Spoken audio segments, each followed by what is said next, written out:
அன்பு ஊடக நண்பர்களுக்கு வணக்கம். இன்று கோயம்பேடு வணிக வளாகத்தில் பாட்டாளி மக்கள் கட்சி மற்றும் இந்த கோயம்பேடு வணிக வளாகத்தை சார்ந்த முக்கிய நிர்வாகிகளும் பொறுப்பாளர்களும் சேர்ந்து சமத்துவ பொங்கலை கொண்டாடினோம். தை பிறந்தால் வழி பிறக்கும், நல்லது நடக்கும். தமிழக மக்களுக்கு என்னுடைய இனிய புத்தாண்டு பொங்கல் நல்வாழ்த்துக்களை தெரிவிக்கின்றேன். இந்த கோயம்பேடு வணிக வளாகம் ஆசியாவிலே மிகப்பெரிய வளாகம். ஆனால் இன்று இந்த நிலையை பார்த்தால் மிக மோசமாக இருக்கிறது. சாலைகள் இல்லை, குடிநீர், முக்கியமாக குடிநீர் கிடையாது, கழிப்பறைகள் கிடையாது, குப்பை அகற்றுகின்ற அந்த நவீன தன்மையும் கிடையாது. மிக மோசமான ஒரு சூழல் இருக்கிறது. லட்சக்கணக்கான மக்கள் நடமாடுகின்ற இந்த வளாகம் தமிழ்நாடு முழுவதும் விவசாயிகளுடைய உழைப்பால் இங்கே அவருடைய பொருட்கள் இங்கே வருகிறது. சென்னை மக்கள் தொகை கிட்டத்தட்ட 1,02,00,000 பேர் இருக்கின்றார்கள். அது இல்லாமல் பாசிங் கிரவுட் அது ஒரு 30 லட்சம் பேர். இவர்களுக்கு ஏற்ற நல்ல அடிப்படை வசதிகள் கோயம்பேடுக்கு கொண்டு வர வேண்டும். சமீபத்தில் கோயம்பேடு பேருந்து நிலையத்தை வண்டலூர் அருகில் உள்ள கிளம்பாக்கத்தில் மாற்றியிருக்கின்றார்கள். இங்கே மாநகர் பேருந்துகள் மற்றும் இயக்குவதாக சொல்கிறார்கள். அந்த பேருந்து நிலையம் வளாகத்தில் மற்றும் அதை சுற்றியுள்ள சில பகுதிகளை எடுத்து சென்னையிலே மிகப்பெரிய பொது பசுமை பூங்கா அரசு உருவாக்க வேண்டும். பப்ளிக் கிரீன் பார்க் இது மிக மிக அவசியமானது. அமைச்சர் மாண்புமிகு திரு சேகர் பாபு அவர்கள் சமீபத்தில் ஒரு பேட்டி கொடுத்தார். அதில் பிரம்மாண்டமாக நாங்கள் திட்டங்கள் வைத்திருக்கின்றோம் என்றெல்லாம் சொல்லியிருக்கின்றார்கள். என்ன பிரம்மாண்டம் என்று எங்களுக்கு தெரியவில்லை. அவர் மனதிலே அங்கே ஏதோ மல்டிபிளெக்ஸ், காம்ப்ளெக்ஸ், ஹைப்பர் காம்ப்ளெக்ஸ், அடுக்குமாடி குடியிருப்புகள் அப்படியெல்லாம் ஏதோ அவர் மனதில் இருந்தால் அதை அந்த சிந்தனையை அப்புறப்படுத்த வேண்டும். அவருக்கு ஒரு கோரிக்கை, 50 ஏக்கர் கோயம்பேடு பேருந்து நிலையத்தில் 50 ஏக்கரில் ஒரு பொது பசுமை பூங்காவை உருவாக்குங்கள். ஏன்னா சென்னையில் இது அவசியமானது. அந்த பப்ளிக் கிரீன் பார்க் என்பது இப்ப இருக்கின்ற தொற்றா நோய், அதாவது அதிகமாக இருக்கிற தொற்றா நோய்கள், குறிப்பாக நீரிழிவு நோய், ரத்த கொதிப்பு, ரத்த அழுத்தம், கார்டியாக் ப்ராப்ளம்ஸ், அப்புறம் மென்டல் ஹெல்த் டிசீசஸ், மன அழுத்தம், எப்படி ஸ்ட்ரெஸ், இதெல்லாம் போய் போக்க இது போன்ற நடைப்பயிற்சி, உடற்பயிற்சி, யோகா அங்கே சும்மா அந்த பார்க்கில் உட்கார்ந்தா போதும். சென்னையில் பசுமை பரப்பளவு 25 ஆண்டுகளுக்கு முன்பு 27 சதுர கிலோமீட்டர் இருந்தது. இன்னைக்கு 5.7 சதுர கிலோமீட்டராக சுருங்கி இருக்கிறது. சென்னையிலே ஓபன் ஸ்பேஸ் என்பது 21% இருந்தது. இன்னைக்கு பாத்தீங்கன்னா அது 12% தான் ஓபன் ஸ்பேஸ். ஒரு 30 ஆண்டுகளுக்கு முன்பு எல்ஐசி மாடியில போயிட்டு மேல நின்று பார்த்தா பசுமையா இருக்கும் சென்னை. இன்னைக்கு அதே எல்ஐசி மேல போட்டா வெறும் அடுக்கு மாடிகளா இருக்கு. இது ஒழுங்கான முறை திட்டமிடுதல் கிடையாது. ஏன் அங்க பசுமை பூங்கா வேணும்னா, இப்ப உலகத்துல பல நாடுகள் எடுத்துங்க, பல நகரங்கள் எடுத்துங்க, வெற்றிகரமான நகரங்கள், அதாவது லண்டன் எடுத்துங்க. லண்டன்ல ஹைட் பார்க் ஒன்று இருக்கு. அது 350 ஏக்கர் நிலப்பரப்புல ஹைட் பார்க். அதை எவ்வளவு லட்சக்கணக்கான மக்கள் பயன்படுத்துகிறார்கள். நியூயார்க் நகரத்தில் சென்ட்ரல் பார்க் ஒன்று இருக்கு. அது 870 ஏக்கர்ல சென்ட்ரல் பார்க், பெரிய பார்க். அது டெல்லியில மெஹர் அலி பார்க் ஒன்று இருக்கு, 200 ஏக்கர்ல இருக்கு. லோதி பார்க் 90 ஏக்கர்ல இருக்கு. இப்ப புதுசா டெல்லியில ஒரு பார்க் உருவாக்கிட்டு இருக்கிறாங்க 880 ஏக்கர்ல. அது ஆசியாவிலே பெரிய பூங்கா. அதுதான் 440 கோடியில். ஆனா சென்னையை பொறுத்த வரைக்கும் பாத்தீங்கன்னா செம்மொழி பூங்கா அது ஒரு 20 ஏக்கர்ல தான் இருக்கு. அதன் பிறகு அடையாறுல இருக்கிற ஒரு பூங்கா, என்ன பேர் என்ன, அடையார் பூங்கா, தொல்காப்பியர் பூங்கா, அடையார் பூங்கா, தொல்காப்பியர் பூங்கா, அது 350 ஏக்கர்ல. ஆனா அது மியாவாக்கி ஃபாரஸ்ட், அதாவது அங்கங்க ஒரு மியாவாக்கி ஃபாரஸ்ட்னா ரொம்ப நெருக்கமா ஒரு காடு போன்று அந்த திட்டமிடுதல் படி அங்க ஒரு காடா இருக்குது. அது மக்கள் பயன்படுத்த முடியாது. தியோசபிக்கல் சொசைட்டி அது பொதுமக்கள் போக முடியாது. அதனால இங்க காலநிலை மாற்றம், பருவநிலை மாற்றம், இந்த தொற்றா நோய் பிரச்சனைகள் இதெல்லாம் சென்னை நகரத்துக்கு ஒரு சுவாசிக்கின்ற பகுதி, பிரீதிங் ஸ்பேஸ் வேணும்னா பெரிய பூங்காக்கள் வேணும். நான் சொல்லுது இந்த 50 ஏக்கர்ல பெரிய பூங்கா கிடைக்காது. ஆனா இதுதான் பெரிய பூங்காவா இருக்கும். சாதாரணமா ஒரு பெரிய பூங்கானா ஒரு 100 ஏக்கர் 200 ஏக்கர்ல பெரிய பூங்கா. ஆனா இது இல்ல. பெங்களூர்ல லால்பாக் 240 ஏக்கர்ல பெங்களூர்ல லால்பாக் இருக்கு. அப்படி ஒவ்வொரு நகரத்துக்கும் இருக்கு. அதனால சென்னையில இங்க அது அவசியமா கட்ட வேண்டும். இங்க சுத்தி இருக்கிற பகுதியில் லட்சக்கணக்கான மக்கள் அதை பயன்படுத்துவார்கள். மெட்ரோ ஸ்டேஷன் அங்க இருக்கு. ஆனா தூரத்துல வந்து கூட அந்த பார்க்க பயன்படுத்திட்டு மறுபடியும் மெட்ரோல போயிட்டு வருவாங்க. இது சென்னை திட்டமிடுதல்ல அவசியமானது. மீண்டும் சொல்கின்றேன், மாண்புமிகு திரு சேகர் பாபு அவர்களுக்கு என்னுடைய அன்பான ஒரு வேண்டுகோள். கோயம்பேடு பேருந்து நிலையம் இருந்த இடத்துல 50 ஏக்கர் 60 ஏக்கர்ல ஒரு பசுமை பூங்காவை உருவாக்குங்கள். வேற ஏதாவது அங்கு வந்ததுன்னா அதுக்கப்புறம் அங்க மக்கள் சுத்தி இருக்கிற மக்கள் எல்லாம் திரட்டி கடுமையான போராட்டங்கள் நாங்கள் செய்ய நேரிடும். அந்த அளவுக்கு செய்ய மாட்டாருன்னு நான் நம்புகிறேன். ஏன்னா இது ஒரு நகரம் வளர்ச்சிக்கு அவசியமானது. இது திட்டமிடுதல் முக்கியமானது. இது இந்த open space, green space, breathing space, carbon food print குறைக்கிறது இதெல்லாம் அவசியமானது. அதற்கு மீண்டும் தமிழக அரசிற்கும் சேகர் பாபு அவர்களுக்கும் என்னுடைய அன்பான ஒரு வேண்டுகோளா வைக்கிறேன். நான் அப்புறம் அந்த போக்குவரத்து தொழிலாளர்கள் பிரச்சனை, இதை முழுமையா அவங்களுடைய நியாயமான கோரிக்கையை நிறைவேற்ற வேண்டும். 8 கோரிக்கைகள் வைத்திருந்தால் அது 2 நாங்கள் நிறைவேற்றிட்டோம்னு அரசு சொல்றது அது உண்மையாலேன்னு தெரியல எனக்கு. 95 மாதங்களாக பிஎஃபிஏல போட்ட பணத்தை அவங்க ஓய்வு பெற்றவர்களுக்கும் கொடுக்கல. இன்னும் அவ்வளவு கடுமையா இவ்வளவு நாள் உழைச்சிருக்கிறாங்க. கிட்டத்தட்ட 7000-8000 கோடி.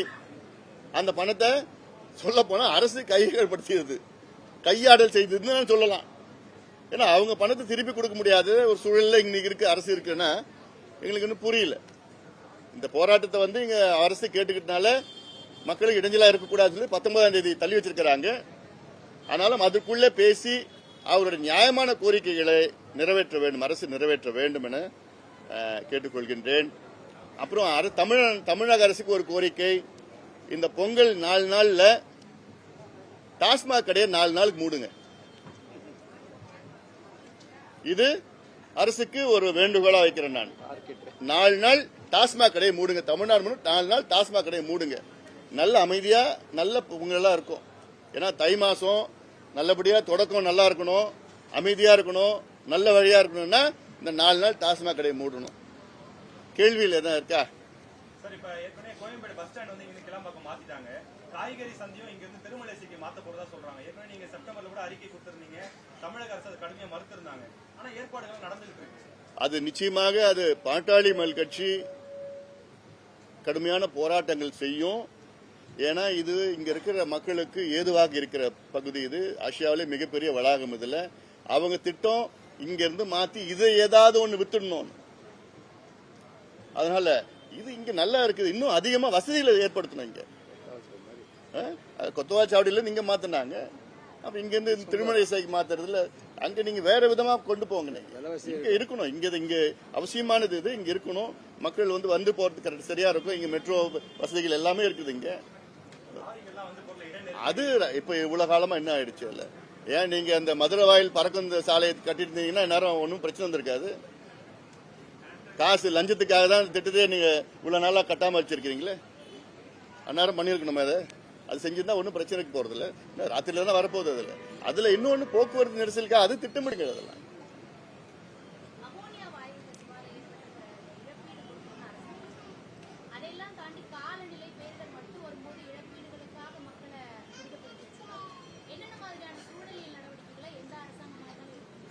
அதாவது வரும் காலம் வந்து பாத்தீங்கன்னா அதிக அளவில் பேரிடர்கள் வரப்போகுது. காலநிலை மாற்றம், பருவநிலை மாற்றத்தில் இது நான் மட்டும் கடந்த 15 ஆண்டு காலமாக சொல்லி வந்துட்டு இருக்கேன். இதை பத்தி எந்த அரசியல் கட்சியோ அரசியல் தலைவர்களோ யாரும் பேசுவது கிடையாது. இப்ப நம்ம பாதிப்பு தொடங்கிடுச்சு. இதுக்கு பிறகு வந்து அரசு தடுப்பு நடவடிக்கை, முன்னெச்சரிக்கை தடுப்பு நடவடிக்கை இப்போ என்ன மிட்டிகேஷன் சொல்றோம். அதுல இப்ப நம்ம சென்னையை பொறுத்த வரைக்கும் நமக்கு அடையார் ஆறு வடிகால், அதாவது 5 வடிகால் இருக்கு. அடையார் ஆறு, கொசஸ்தலை ஆறு, கூவம் ஆறு, பக்கிங்ஹாம் கால்வாய், அப்புறம் பள்ளிக்கரணை சதுப்பு நிலம். இந்த 5 பெரிய வடிகால் எவ்வளவு மழை பெய்ஞ்சாலும் இந்த 5 வடிகால்ல வடிஞ்சிடும். ஆனா இன்னைக்கு பக்கிங்ஹாம் கால்வாய் தூர்ந்து போயிடுச்சு. அத மேல எம்ஆர்டிஎஸ் கட்டி இருக்காங்க, என்னென்னமோ பண்ணிருக்காங்க. அதுல குப்பையா இருக்கு, உள்ள போனா சாக்கடை, குப்பை, பிளாஸ்டிக் தான் இருக்குது. அதுல தண்ணி போறது வழியே கிடையாது. அது இல்லாம பள்ளிக்கரணை சதுப்பு நிலம் திராவிட கட்சி ஆட்சிக்கு வருவதற்கு முன்பு 12,500 ஏக்கரா இருந்தது.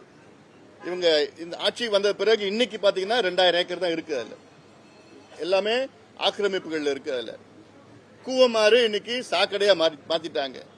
கொசஸ்தலை ஆறு ஏதோ கொஞ்சம் அப்பப்போ கொஞ்சம் அந்த கடைசி இடத்துல சாக்கடையா இருக்குது. அதுல அடையார் ஆறு முழுசா சாக்கடையா மாறி இருக்கு. அடையார் ஆறுக்கு என்ன பண்ணணும்?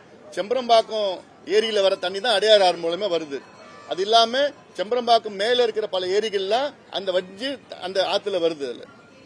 அதுக்கு என்ன செய்யணும்னா, செம்பரம்பாக்கம் வழிகிற காலத்துல அங்கிருந்து ஒரு கெனால் வந்து பாலாத்துல போய் கனெக்ட் பண்ணணும். இதெல்லாம் பல திட்டங்கள் கொண்டு வரணும். அது இல்லாம சென்னைக்கு 10 ஏரிகளை உருவாக்கணும் புதுசா. ஒவ்வொரு ஏரியும் 1 டிஎம்சி, அரை டிஎம்சி கொள்ளளவு கொண்ட ஏரிகள். இந்த ஏரிகள் சென்னைனா சென்னை அருகில் நான் சொல்லல, சென்னையில இருந்து ஒரு 70 கிலோமீட்டர் 100 கிலோமீட்டர் தொலைவில், மதுராந்தகம் பின்னாடி பக்கத்துல, காஞ்சிபுரம் பக்கத்துல, அந்த பக்கத்துல வாலாஜா, மீஞ்சூர், ஸ்ரீபெரும்புதூர், அந்த ஏரியால ஒரு 10 ஏரிகளை உருவாக்கணும். சென்னையில வெள்ளம் வர நேரத்தில் இங்க இருக்கிற தண்ணி எல்லாம் வாய்க்கால் மூலமாக, சில இடத்துல நீரேற்று மூலமாக அந்த ஏரிகளுக்கு கொண்டு போகணும். ஏன்னா வரும் காலம் சோதனையான காலம், மிகப்பெரிய நமக்கு பாதிப்பு வரப்போகுது. வர தண்ணி வரல. இப்ப இந்த வருஷம் வடகிழக்கு பருவம் 4 மாவட்டத்தில் மட்டும்தான் பெஞ்சிருக்கு. மற்ற மாவட்டத்திலாம் பற்றாக்குறை. வடகிழக்கு, தென்மேற்கு பாத்தீங்கன்னா ஓரளவு கொஞ்சம் பத்தல. மேட்டூர் டேம்ல இன்னைக்கு தண்ணி பாத்தீங்கன்னா 71 அடி, 34 டிஎம்சி தான் மேட்டூர் டேம்ல இன்னைக்கு தண்ணி. இது விவசாயம் பண்ண முடியாது. சம்பா அங்க பத்தல. இந்த வருஷம் சம்பா வந்து மிக மோசமா பாதிப்பு இருக்க போகுது. குறுவையே பாத்தீங்கன்னா 2 லட்சம் ஏக்கர் வந்து கருகிடுச்சு பயிர் குறுவையில. அப்போ வரும் காலம் மோசமா இருக்க போகுது. சென்னைக்கு அப்படி வெள்ளம் வந்தா கூட டைவர்ஷனரி கெனால்ஸ் இருக்கு. டைவர்ஷனரி கெனால்ஸ் நிறைய கட்டணும். டைவர்ஷன் கெனால் கட்டிட்டு இப்போ அது ஒரு சின்ன ஒரு உதாரணம் என்னன்னா, இப்ப பள்ளிக்கரணை சதுப்பு நிலம், பள்ளிக்கரணை சதுப்பு நிலத்துல இருந்து நம்ம ஒக்கிய மதகு வழியா, தொரப்பாக்கத்தில் ஒக்கிய மதகுன்னு இருக்கு, அந்த வழியா வந்து பாத்தீங்கன்னா முட்டுக்காடுல போய் சேருது தண்ணி. அது போறதுக்கு 14 கிலோமீட்டர். முட்டுக்காடுல சில நேரம் தண்ணி வந்து இந்த சாண்ட் பேங்க்னால தண்ணி போக முடியல. இல்ல அதை தாண்டி போய் கோவளத்தில் போவோம், இல்ல மகாபலிபுரத்தில் போய் தண்ணி போகும். ஆனா அவ்வளவு தூரம் போச்சுன்னா தண்ணி பேக்லாஷ் இருக்கும். ஒக்கிய மதகுல இருந்து கடலுக்கு அங்க பகுதியில் ஒரு 1.5 கிலோமீட்டர் தான். அந்த 1.5 கிலோமீட்டர்ல ஒரு வாய்க்கால் கட்டுங்க. கட்டி அந்த தண்ணியை, வெள்ளம் தண்ணி அங்க ஏத்துனா டக்கு டக்குன்னு தண்ணி இங்க வடியும். இதெல்லாம் பல யோசனைகள் நாங்க பல முறை சொல்லியிருக்கிறோம். நாங்க அதனால இந்த யோசனைகள் ஜிஐஎஸ் மேப்பிங்ல எந்த தெருவில் எவ்வளவு தண்ணி நிற்கும் எல்லாமே பண்ணணும். இருக்கிற ஏரிகளை வந்து பாதுகாக்கணும். இனி இதுக்கு மேல ஆக்கிரமிப்பு இல்லாம பார்க்கணும். ஏரிகளை பாதுகாக்கணும். அப்புறம் இந்த சென்னைக்கு தண்ணி வர்றது ஒன்னு வீராணம் மூலமா வருது. அடுத்தது பாலாறு தண்ணி. எப்படி பாலாறு தண்ணின்னு கேக்குறீங்களா? பாலாறு தண்ணி செம்பரம்பாக்கம் வரைக்கும் வருது. அது எனக்கு அங்கே வடிஞ்சு வடிஞ்சு வருது. அதில் காவிரிப்பாக்கம் ஏரியிலேருந்து தண்ணி வந்து வருது இருக்கு. அதெல்லாம் பல. அப்புறம் கிருஷ்ணா தண்ணி வருது எல்லாம். அப்புறம் டீசாலினேஷன் பிளான்ட் பண்றீங்க. டீசாலினேஷன் பிளான்ட் எங்களை பொறுத்த வரைக்கும் அது வந்து ஒரு ஃபெயிலியர் மாடல். தமிழ்நாட்டில் சென்னையில் ஆண்டுக்கு மழை பார்த்தீங்கன்னா சராசரி மழை 1050 மில்லிமீட்டர் வருது. 1050 மில்லிமீட்டர் மழை பெய்கின்ற ஒரு நகரத்துக்கு டீசாலினேஷன் பிளான்ட் தேவையா? உங்களுக்கு அந்த தண்ணியை பாதுகாக்க துப்பு கிடையாது. இவ்வளவு காலமா விட்டுட்டீங்க. அதை விட்டுட்டு டீசாலினேஷன் பிளான்ட் எங்க போடுவாங்க? சவுதி அரேபியா, துபாய், மழை இல்லாத பகுதியெல்லாம் போடுவாங்க. இஸ்ரேல் போன்ற நாடு, சவுதி அரேபியா போன்ற நாடு அங்க 50 மில்லிமீட்டர் 30 மில்லிமீட்டர் மழை தான் பெய்யும். ஆனா இங்க சென்னைக்கும் டீசாலினேஷன் பிளான்ட் போட்டிருக்காங்கன்னா இதெல்லாம் வந்து சாதாரணமா திட்டமிடாதது, அவங்களுக்கு தெரியல, ஏதோ போடணும்னு போட்டாங்க. இருக்கிற தண்ணி இருக்கிற மழையை நம்ம பாதுகாக்கணும். அதனால இது போன்றது அது இல்லாம ஏமா நீங்க கேட்ட கேள்வி இந்த அரசாங்கம் செய்யணும். மக்களும் அடாப்டேஷன், மக்களும் மாறிக்கணும். இது இன்னைக்கு அப்புறம் மழை பெய்ஞ்சுதான் ஆகும், வெள்ளம் வந்துதான் ஆகும்.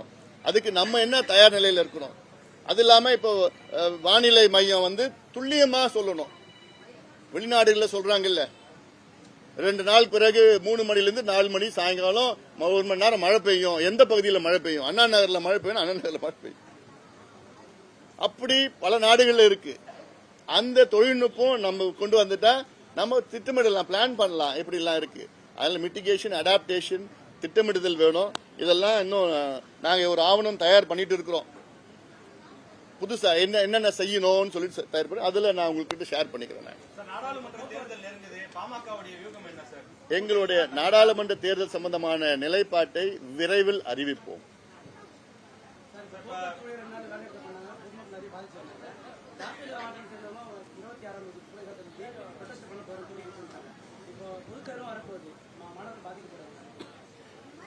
அதுக்குள்ள நீங்க உறுதி கொடுத்தது தானே கேட்கிறாங்க அவங்க. இப்போ திமுக ஆட்சி வருவதற்கு முன்பாக அவர்கள் பல உறுதிகள் கொடுத்தார்கள், வாக்குறுதிகள் கொடுத்தார்கள். அதுவும் எழுத்து மூலமா கொடுத்தாங்க. அதுதானே கேட்கிறாங்க. 3 வருடங்கள் ஆகியும் 3 வருஷம் ஆயிடுச்சு ஆட்சிக்கு வந்து ஆகியும் இன்னும் நிறைவேற்ற முடியலன்னா நீங்க சொல்லிட்டு போங்க, எங்களால முடியாதுன்னு சொல்லிட்டு போங்க. ஜாக்டோ ஜியோ அவங்களுடைய முக்கியமான கோரிக்கை என்ன? பழைய ஓய்வூதியம் கொடுக்கணும். 2003 பிறகு வந்தவர்களுக்கு பழைய ஓய்வூதியம் கொடுக்கணும்னு சொல்றாங்க. இதுல 4 மாநிலங்கள்ல பழைய ஓய்வூதியத்துக்கு மாறி இருக்கிறாங்க. பஞ்சாப், ராஜஸ்தான், ஹரியானா, சத்தீஸ்கர் மாறி இருக்கிறாங்க. ஏன் உங்களால மாற்ற முடியாதா? என்ன காரணம்? நீங்க கொடுத்த வாக்குறுதி. உங்களுக்கு எல்லாம் ஜாக்டோ ஜியோ பாத்தீங்கன்னா கிட்டத்தட்ட ஒரு 80 லட்சம் வாக்கு. அவங்களும் அவங்க குடும்பத்தை சார்ந்தவர்களும் உங்களுக்கு போட்டிருக்காங்கல்ல. இன்னைக்கு அவங்களே போராட நிலைக்கு வந்துட்டாங்கன்னா அப்போ நீங்க வாக்குறுதி என்னாச்சு? அவங்க போராட்டம் நியாயமான போராட்டம் தான். அதுக்குள்ள நீங்க மக்களுக்கு பாதிப்பு, இவங்களுக்கு பாதிப்பு, அது பாதிப்பு அதுக்கு ஏற்படாம அது நீங்க தீர்வு கொண்டு வாங்க. அமைச்சர் உதயநிதிக்கு துணை முதல்வர் பதவி கொடுக்க போறாங்க. எல்லா பேப்பர்லயும் சில கட்சிகள் வந்து அதுக்கு அனுபவம் போதாதுன்னு சொல்றாங்க. சில பேர் வரவேற்கிறாங்க, கூட்டணியில் இருக்கக்கூடியவங்க. உங்களுடைய பாமகவுடைய கருத்து என்ன? அது அவங்க உட்கட்சி பிரச்சனை, உட்கட்சி இஷ்யூ. அதை பத்தி நான் கருத்து தமிழ்நாட்டுக்கு துணை முதல்வரா அவர் வராரு அப்படின்னா அது வந்ததுக்கு அப்புறம் பார்க்கலாம். இப்ப என்னால கருத்து சொல்ல முடியாது. ஏன்னா ஒரு ஒரு ஹைப்போதெட்டிக்கலா என்னால பதில் சொல்ல முடியாது. ராமர் கோயிலுக்கு வந்து சில கட்சிகள் போறாங்க, சில கட்சிகள் போக மாட்டேன்னு வெளிப்படையா அறிவிப்பிட்டாங்க. பாமக போகுமா? யாரு போறாங்க? நாங்க முடிச்ச பிறகு போறோம். இந்த கூட்டத்தில் நெரிசல்ல போக முடியாதுங்களா?